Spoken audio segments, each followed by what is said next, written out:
3:30 आणि असं आम्ही पोहोचलो पुण्याला इंटरसिटी सुपरफास्ट एक्सप्रेसने। मी विचार केला लोक पुण्याबद्दल खूप तळतात तर एक दिवस आपण जाऊनच बघूया। तर सगळ्यात पहिले तुम्ही चॅनलला सबस्क्राइब करा, कारण सबस्क्राइब केला नाही तर तुमचे सुद्धा असे पुतळेच होतील। असो, पुण्याला आल्या आल्या आम्ही सगळ्यात पहिला चहा घेतला, पुणेरी चहा, जो एकदम चांगला होता, फर्स्ट क्लास चहा होता। त्यानंतर आम्ही सगळ्यात पहिली भेट दिली पुण्याला येऊन ती दगडूशेठ हलवाई गणपतीला। खूप ऐकलं होतं, आज पहिल्यांदाच येऊन आम्ही ते दर्शन घेतलं। पण इथलं दर्शन सुद्धा लोक एकदम कमालीचं घ्यायला देतात, म्हणजे कमाल करते मी त्या सिक्युरिटी गार्ड्सची। एक क्षण सुद्धा समोर उभं राहायला देत नाही मूर्तीच्या, आणि फोटो काढायची तर दूरचीच गोष्ट। असो, दर्शनानंतर मग आम्ही रेस्टॉरंटमध्ये आलो, कारण दुपारची वेळ होती आणि सकाळपासूनचा एवढा प्रवास होता, तर म्हटलं थोडं लंच करून घेऊया।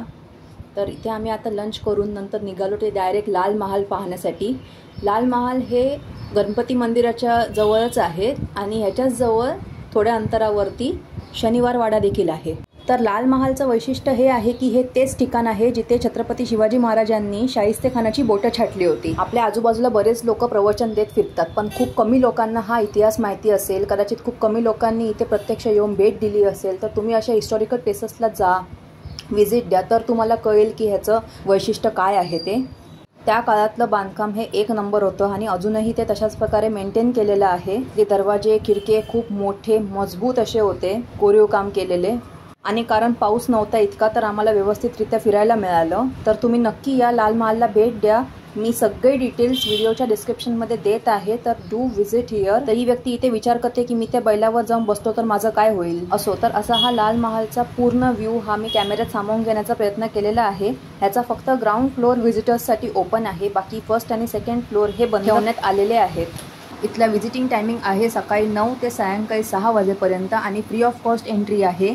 लाल महाल पाहून झाल्यानंतर आम्ही इथून गेलो डायरेक्ट शनिवार वाड्याला। ही शनिवार वाड्याची बाहेरची बाजू आहे।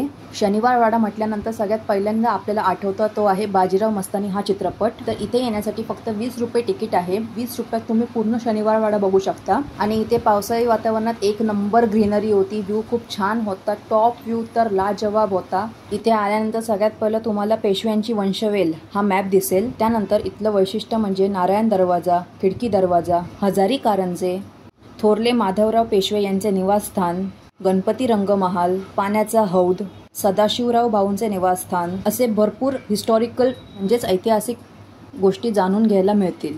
नारायण दरवाजाला जांभूळ दरवाजा असे सुद्धा म्हणतात। इथल्या पायऱ्या या 1-1 फुटाच्या आहेत। शनिवार वाड्यावरती बऱ्यापैकी वेळ घालवल्यानंतर आम्ही इथून थेट पुणे स्टेशनला गेलो, कारण संध्याकाळी आमची रिटर्न ट्रेन होती मुंबईला येण्यासाठी। मी डिस्क्रिप्शन बॉक्समध्ये पुण्याला जायचा संपूर्ण खर्च मुंबईवरून किती लागला, त्यानंतर कोणते ठिकाण किती अंतरावरती आहेत वगैरे ह्या सगळ्याच गोष्टी देत आहे। तर व्हिडिओ आवडला असेल तर लाईक, शेअर आणि सबस्क्राईब नक्कीच करा आणि बेल आयकॉनवर सुद्धा आवर्जून क्लिक करा। आणि असेच नवीन नवीन ब्लॉग्स पाहण्यासाठी चॅनलला स्टे ट्यून राहा। भेटूया पुढच्या ब्लॉगमध्ये। थँक्यू।